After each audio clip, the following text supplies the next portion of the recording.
같습니다. 감사드립니다. 오늘은 어버이 주일입니다. 여러분, 우리는 누군가에게는 부모가 되고 또 누군가에게는 자녀가 되기도 합니다. 저 같은 경우에 그렇죠. 아직 제 부모님이 대구에 두 분 다 생존해 계십니다. 부모님이 계시고 또 저 또한 부모입니다. 저에게는 아들, 딸 둘 아이가 있죠. 부모이기도 하고 저는 자녀이기도 합니다. 그러하게 이 어버이 주일에는 내가 부모이면 그러면 자녀들에게 어떤 부모가 되어야 되는지 다시 한번 생각하게 되고, 또 내가 자녀이면 또 부모님에게 어떤 자녀가 되어야 되는지 생각해보는 그런 귀한 주일이기도 합니다. 특별히 오늘은요, 사실은 연초에 연중 계획을 세울 때 한마음 한가족 예배라고 오늘 이 자리에 모든 가족들이 다 함께 와서 그렇게 예배를 드릴 것으로 그렇게 계획을 했었습니다. 그런데 코로나19로 인해서 전 가족이 이 자리에 나와서 예배 드리지 못하게 되었습니다. 하지만 여기 계시는 여러분들과 또 가정에서 예배를 드리고 계시는 우리 염천 가족들 모두 이 시간 예배를 드리면서요, 내가 부모라면 나는 부모로서 좋은 부모, 훌륭한 부모가 되기 위해서는 어떻게 해야 될 것인가, 또 내가 자녀라면 나는 자녀로서 어떻게 부모님을 공경하고 효도해야 될 것인가 하는 것들을 우리가 너무나 잘 알고 있는 아브라함과 이삭 아버지와 아들의 그 모습을 보면서 교훈으로 삼고 한번 생각해보는 그런 귀한 시간 되시기를 바랍니다. 창세기 22장, 여러분 너무나 잘 아시는 내용입니다. 성경에 나오는 많은 이야기 중에 부모님과 자녀의 관계 속에서 믿음과 순종의 진면목을 보여주고 있는 그런 사건이지요. 드라마로 말하면은 가장 극적인 장면, 하이라이트를 우리에게 보여주는 그런 말씀이기도 합니다. 먼저 아버지의 입장, 부모님의 입장에서 아브라함을 먼저 한번 생각해 보겠습니다. 75세에 하나님께 부름을 받았죠. 그때 아들을 약속받습니다. 그런데 25년 동안 기다렸어요. 25년 동안 기다려서 100세에 아들을 선물로 받았습니다. 그런데 그 아이가 이제 자라면서 얼마나 아버지에게 기쁨이 되었겠어요? 그런데 청천벽력과 같은 하나님의 명령을 받게 됩니다. 너의 아들, 너의 사랑하는 독자 이삭을 내게 번제로 드려라 하는 하나님의 명령을 받게 됩니다. 우리는 이 하나님 아버지의 명령에 그대로 순종하는 하나님의 자녀인 아브라함의 모습을 보면서 부모로서 우리는 자녀들에게 어떤 부모가 되어야 되는지 먼저 한번 살펴보도록 하겠습니다. 첫째는 이 아브라함은요, 아들 이삭을 우상시하지 않았다 하는 것입니다. 기독교가 우리나라에 들어온 후에 사회적으로 끼친 좋은 영향은요, 여자들과 부녀자들과 어린 아이들에 대한 긍정적인 관심이 많아졌다는 것입니다. 그런데 언제부턴가 자녀에 대해서 지나치게 많은 관심, 그 사랑이 오히려 사회적으로 많은 부작용을 낳게 되었습니다. 자녀가 우상이 되는 가정이 많다 보니 자녀와 관계되는 일이라면 수단과 방법을 가리지 않고 때로는 자녀를 위한답시고 부정한 일이나 불법도 저지르는 그런 일들이 우리 주위에 많이 일어나게 되었습니다. 그렇죠. 여러분, 아브라함인들 왜 외아들 이삭이 귀하지 않았겠습니까? 아무리 좋은 것을 입히고 먹이고 교육을 시켜도 전혀 아깝지 않을 그런 아들이었을 것입니다. 만약에 아브라함이 아들 이삭을요, 하나님보다 만약에 더 귀하게 여겼다면요, 그렇다면 아브라함은 하나님의 이 명령을 단호하게 거절했을 것입니다. 안 됩니다. 제가 어떻게 얻은 아들인데요. 제가 얼마나 오랫동안 기다렸다가 얻은 아들입니까? 그런데 이 아들을 죽이라니요. 번제를 드리라니요. 하나님께서 저에게 선물로 주신 것 아닙니까? 그런데 선물로 주신 그 아들을 어떻게 이렇게 빼앗으실 수 있습니까? 그러면서 안 됩니다. 그렇게 아마 거절했을 것입니다. 그러나 아브라함이 이삭을 데리고 하나님께서 명령하신 모리아 산으로 간 것은 나에게는 너무나 소중하고 귀한 아들이지만 그러나 하나님보다는 귀하지 않다 라고 하는 아브라함 스스로의 믿음을 표현한 것. 하나님께 그렇게 자신의 믿음을 표현한 것입니다. 여러분, 우상이 무엇입니까? 내 안에 하나님보다 더 귀하게 여기는 것, 하나님의 자리를 대신하는 것, 그것이 무엇이든 다 우상 아니겠습니까? 옛날에는 아이들을 너무나 하찮게 천하게 여겨서 어린이날이 만들어졌습니다. 왜 어린이날이 만들어졌습니까? 아이들이 하도 어른들이 하찮게 여기고 천하게 여기니까 어린이를 좀 존중히 여기자. 그래서 어린이날 정가가 아니겠습니까? 그런데 이제는 너무나 우상시하여, 너무 아이들이 귀하다 보니까 너무 우상시하는 그런 일들이 생기게 된 것입니다. 아버지 아브라함이 아버지 하나님만을 절대적으로 신뢰하고 사랑하는 모습을 어린 아들 이삭이 자신을 번제로 드리기까지 하나님을 신뢰했던 그 아버지의 모습을 보면서 그렇게 하나님에 대한 신앙을 어릴 때부터 배우게 되었다는 것입니다. 이게 중요합니다. 아버지에게 난 우상이 아니야. 아버지에게는 나보다 하나님이 더 절대적이죠. 그러면서 하나님 아버지에 대한 신앙을 아버지 아브라함을 통해서 이 아들 이삭이 배우게 되었다는 것입니다. 둘째로 아브라함을 보면 아들 이삭에게 나무 짐을 지게 하고 산에 올랐다 하는 것입니다. 여러분, 처음 집에서 출발할 때에는 나귀에다가 안장도 띄우고 두 종이 함께 따랐습니다. 그러니까 장작이나 뭐 필요한 것들은 다 종들하고 나귀에다가 다 치웠겠지요. 그런데 멀리 모리아산이 보였습니다. 멀리 모리아산이 보이자 그때 일행이 딱 멈춰서고는 두 종과 나귀는 거기 둡니다. 두 종에게도 우리가 예배가 올 동안 여기 있으라고. 그리고는 그 짐을요, 6절 말씀 보시면 아브라함이 이에 번제 나무를 가져다가 그의 아들 이삭에게 지우고 자기는 불과 칼을 손에 들고 두 사람이 동행하더니 그랬습니다. 여러분, 사람을 불태워서 번제로 드리려면 그 나무의 양은 얼마만큼 되겠습니까?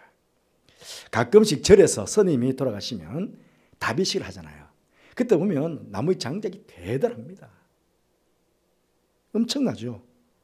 그러니 이삭이 지고 갔던 나무의 양과 무게도 아마 굉장히 많고 무거웠을 것입니다. 아마 그때 저 같으면 그렇지 않아도 내 손에 죽을 아들 아닙니까? 그러니 조금이라도 아들을 조금이라도 더 편하게 해주기 위해서 아마 제가 대신 지고 갔을 것 같아요. 그러나 아브라함은 자신이 지지 않고 이삭에게 그 짐을 지게 하였습니다. 물론 자녀들에게 무거운 짐을 지우고 마음 편할 부모는 없을 것입니다.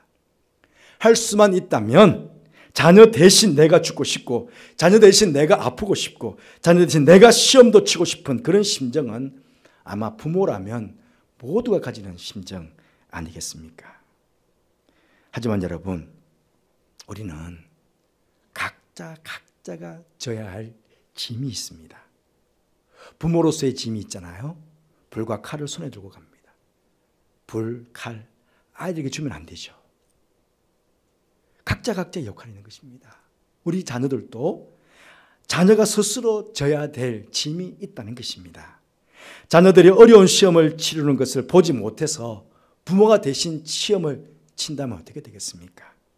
돈으로 그 합격을 산다면 어떻게 되겠습니까? 그것은 결코 그 자녀를 사랑하는 그런 부모의 모습은 아닐 것입니다. 자녀를 위한답시고 불과 칼도 들고 장족도 다 쥐고 아버지 혼자서 다 쥐고 아들은 혼자서 그냥 걸어오게 하라. 아마 그렇게 할 부모도 아마 주님 보시기에는 좋은 모습은 아니실 거거든요. 우리는 아브라함처럼 자녀를 진정으로 사랑하기 때문에 그들의 짐을 스스로가 쥐고 가도록 우리는 가르쳐야 합니다.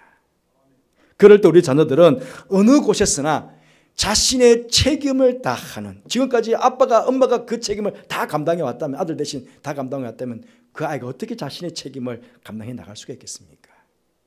근데 어릴 때부터 자기 스스로가 자기 짐을 지는 방법을 배워왔기 때문에 어느 곳에서든지 자신의 책임을 다 하는 그런 자녀, 그렇기 때문에 사람들에게 인정받는 그런 삶을 살아가는 것 아니겠습니까? 우리의 자녀들이 그렇게 되기를 바라는 것입니다. 셋째, 아들 이삭에게 하나님의 말씀에 온전히 순종해야 한다는 것을 실천함으로 본을 보였다 하는 것입니다.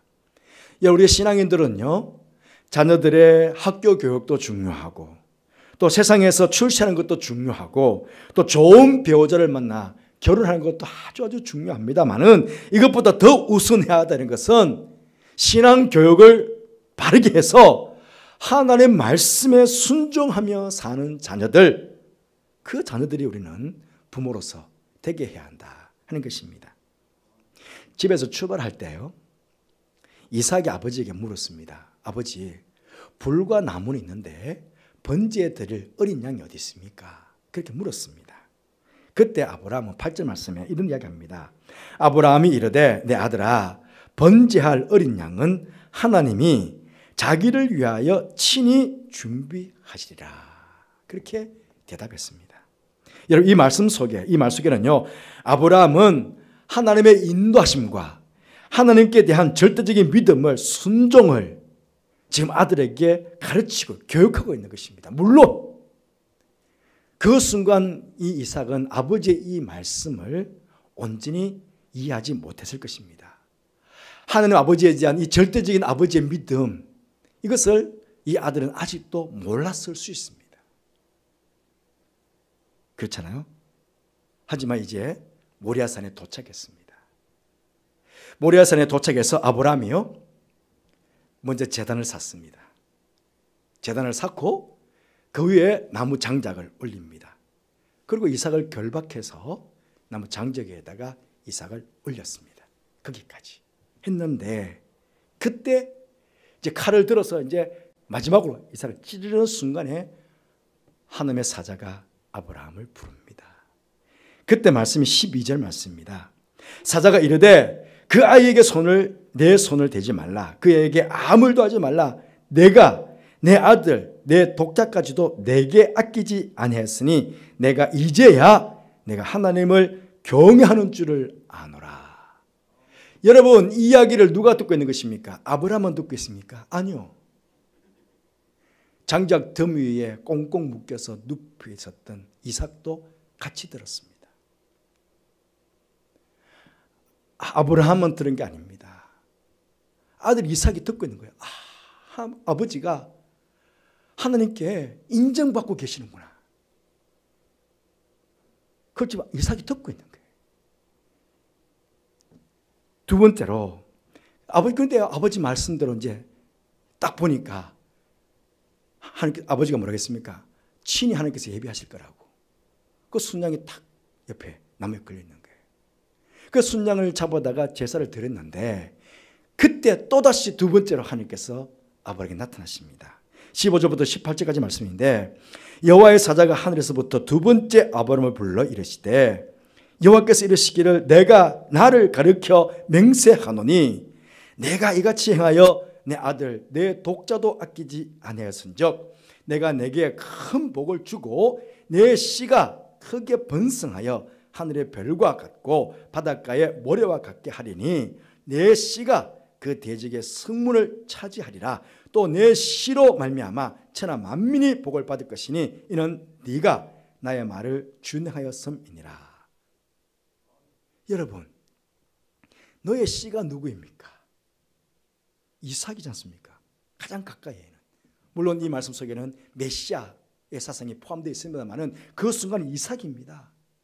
이삭은 이 놀라운 하나님의 인도하심과 자신에 대한 하나님의 축복의 말씀을 지금 누가 아버지와 함께 지금 듣고 체험하고 있는 것입니다. 아마 숯불사에 걸려있던 순양을 번제로 드릴 때 또 하나님의 그런 축복의 말씀, 자신을 향한 축복의 말씀이 들려질 때 아마 이삭은 막 전율이 돋았을 것입니다. 그렇지 않겠습니까? 처음 집에서 출발하러 왔을 때는 아버지의 그 말씀을 잘 몰랐습니다. 이해가 안 됐습니다. 아버지의 그 절대적인 믿음, 하나님을 향한 절대적인 믿음도 잘 이해가 안 돼서 몰랐습니다. 그런데 모리아산에서 그 엄청난 것을 체험하면서 아마 이 아들이 막 전율이 돋았을 거예요. 평생 이걸 잊을 수 있겠습니까?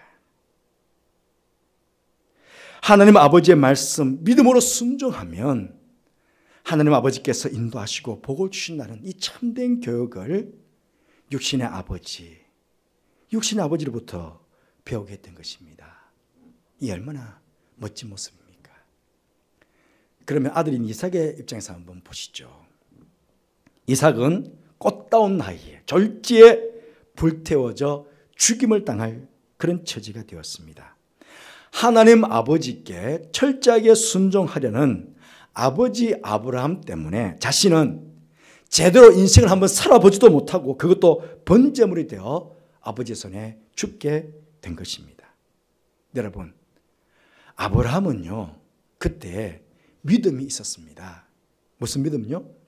히브리서 11장에 보면 믿음장 아닙니까? 거기에 아브라함의 믿음을 이렇게 설명하고 있습니다. 11장 19절 말씀에 그가 하나님은 능히 이삭을 죽은 자 가운데서 다시 살리실 줄로 생각한지라 비유컨대 그를 죽은 자 가운데서 도로 받은 것이니라. 아브라함은 아들 이삭이 부활할 것에 대한 믿음과 소망을 가지고 있었습니다. 하지만 아들 이삭은요 자신이 죽어서 아버지가 가지고 있는 그 부활신앙을 가지고 있어서 나도 이 다음에 죽으면 부활할 거야 그런 믿음이 있었을까요? 아마 우리는 있었다고 단정할 수 없습니다. 성경 어디에도 이삭이 그런 부활신앙이 있었기 때문에 아버지께 순종했다 그런 말이 없습니다. 하지만 아들 이 22장 전체 상황을 놓고 생각해 보면 정말 그 아버지의 그 아들이다. 정말 그 부모님의 그 자녀다. 그렇게 말할 정도로 이삭의 아름다운 신앙적, 인격적 모습을 우리는 보게 됩니다. 이삭을 보면 첫째로 보게 되는 것은요, 역시 순종의 아들. 그런 모습입니다. 제가 예배 전에 예배 시작하면서 예배 부른 가운데 또 우리 교동무 중에 자녀들아 내 부모에게 순종하라 라는 말씀, 또 내 아버지와 어머니를 공경하라 하는 말씀이 있었습니다. 만약에 이삭이요 이 하나님의 뜻과 아버지 아브라함의 말에 순종하지 않았다면, 그러면 아브라함이 순종 언제나 할 수 있을까요? 아마 아브라함이 하나님께 대한 순종이 불가능했을 수도 있었을 것입니다. 22장 그 제단 앞 상황을 다시 한번 보면요, 아브라함이 제단을 쌓고 나무의 장작을 접혀놓고 아들을 결박하고 제단에 올려놓고 칼을 들어서 찔렀다고 했습니다. 그게 성경적인 상황입니다. 이 상황에서 이삭은 아무 말 없이 그냥 묵묵히 그냥 아버지에게 결박을 받았을까요? 아마 아브라함이 아무 말 없이 그냥 이삭을 결박했다면 이삭이 먼저 물었을 것입니다. 왜? 처음 집에서 출발할 때도 아버지 번제할 어린양 어디 있습니까? 물었잖아요. 아버지 왜 이러십니까? 왜 저를 결박하세요? 뭐 때문에 왜 그러시냐고 묻지 않았겠습니까? 성경에 나와 있지 않지만 분명한 것은 아마 아브라함이 먼저 결박하기 전에 아들 이삭에게 이야기했을 것입니다. 아들아, 번제할 어린 양이 어디 있냐고 너 내한테 물었지. 사실은 번제물은 바로 너란다. 내가 믿는 하나님께서 너를 하나님께 번제로 드리라고 그렇게 명령하셨다. 나는 너가 죽게 돼서 슬프지만 하나님 아버지의 말씀에 순종해야 되겠다. 그렇게 이야기하지 않았을까요? 그때 아니 아버지가 믿는 하나님께서 그렇게 잔인하신 분이십니까? 어떻게 아들을 죽이러 가십니까? 그렇게 잔인하신 하나님이라면 저는 하나님 믿지 않겠습니다. 그렇게 말했다든지요. 아니면 아버지는 하나님의 말씀에 순종해서 저를 죽이시려 하는데 저는 죽고 싶지 않습니다. 저는 오래 살고 싶습니다. 아버지 저를 좀 살려주세요. 그렇게 애고를 했든지 아니면 아버지를 뿌리치고 도망쳐버렸다면 어떻게 되었을까요? 그런데 이런 우려스러운 일들이 일어나지 않았습니다. 왜일까요? 어릴 때부터 아버지에 대한 신뢰, 아버지에 대한 존경심, 아버지의 말씀에 대한 순종이 이 어린 아들의 마음속에, 삶 속에 자연스럽게 배어 있었다. 그렇게 우리는 볼 수밖에 없습니다. 이것이 가능한 것은 아버지가 아들에 대한 신앙적, 인격적 교육을 어릴 때부터 바르게 했다. 바르게 되었다. 그렇게 전제하지 않고는 도무지 설명할 수가 없는 그런 내용입니다. 여러분, 이삭은요, 구약에서 아버지의 말씀에 십자가에서 죽기까지 순종하셨던 예수님을 예표합니다. 이삭이요. 이삭도 보십시오. 죽어도 아버지의 말씀에 순종하는 모습을 보여주고 있지 않습니까? 아브라함이 제단을 쌓고 나무를 버려놓고 이삭을 결박해서 제단 나무 위에 놓았다고 그렇게 이야기하지만 무거운 장작도 그 먼 곳에서부터 지고 왔던 아들입니다. 힘이 얼마나 셉니까? 한 번만 몸부림쳐버리면요, 한 번만 아버지 손을 뿌려쳐버리면 결박할 수 있겠습니까? 그 무거운 아들을 제단도 쌓고 제단 위에다가 그 높은 곳에 장작을 쌓아놨는데 아들을 들었다가 올릴 수 있겠습니까? 노인이. 이 무슨 말씀입니까? 결국은 이삭이 조용히 아버지의 행동에 순응했다는 것입니다.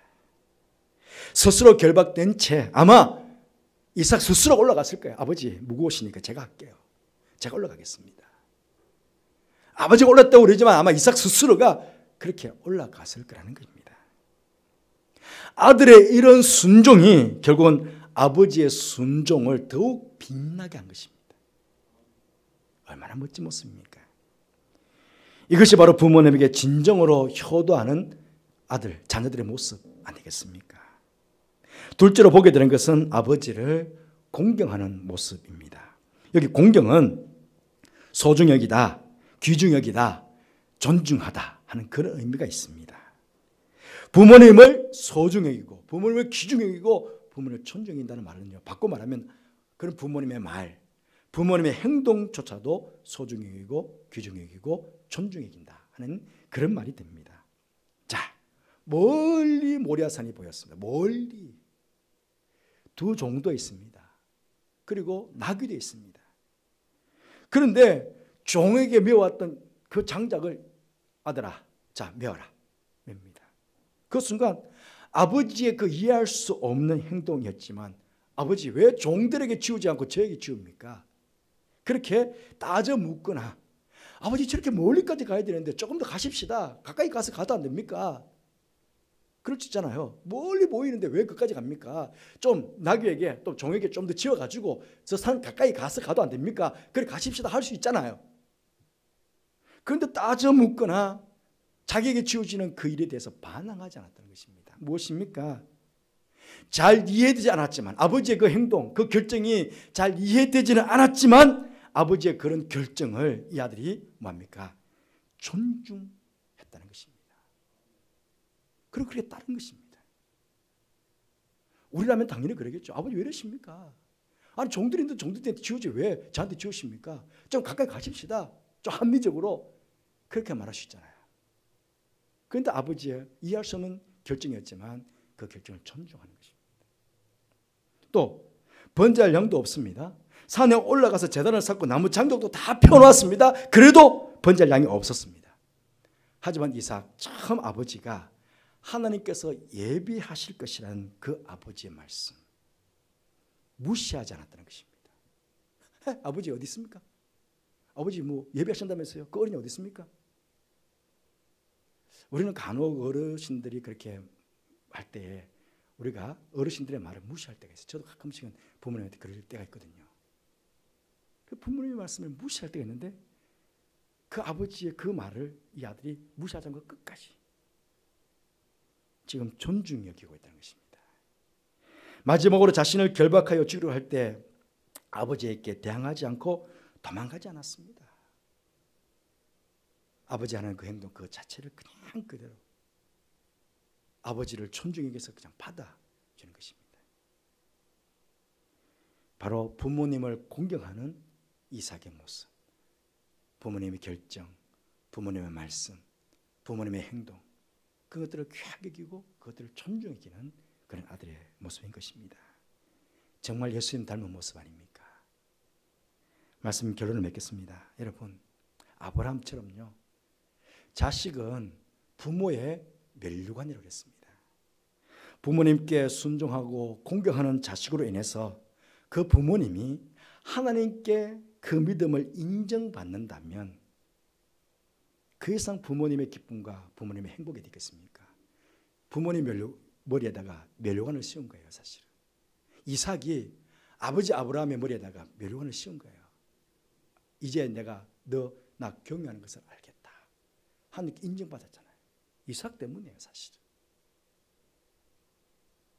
훌륭한 믿음과 인격을 가지신 부모님의 설하에서 그 신앙의 모습을 보고 배우면서 자라난 이삭과 같은 자녀들이 하나님께 큰 복을 받게 된다면 그 자녀 또한 얼마나 큰 복이 되겠습니까? 아브라함의 가정에 이 부모님과 이 자식의 이 아름다운 모습, 오늘 예배를 드리신 우리 염천 가족들 안에 이런 아름다운 역사가 일어나게 되기를 주님의 이름으로 축복합니다. 기도하겠습니다. 주님, 아브라함과 이삭의 그 아버지의 그 아들의 이 귀한 믿음의 모습을 보게 하시니 감사합니다. 오늘 예배를 드리는 우리 가정 안에도 이런 아름다운 부모와 자녀 간의 역사가 일어나도록 축복하여 주옵소서. 그래서 하나님께서 가장 보기에 기뻐하실 만한 그런 가정을 세워나가는 우리 염천 가족들 다 되게 하여 주옵소서. 예수님 이름으로 기도드립니다. 아멘.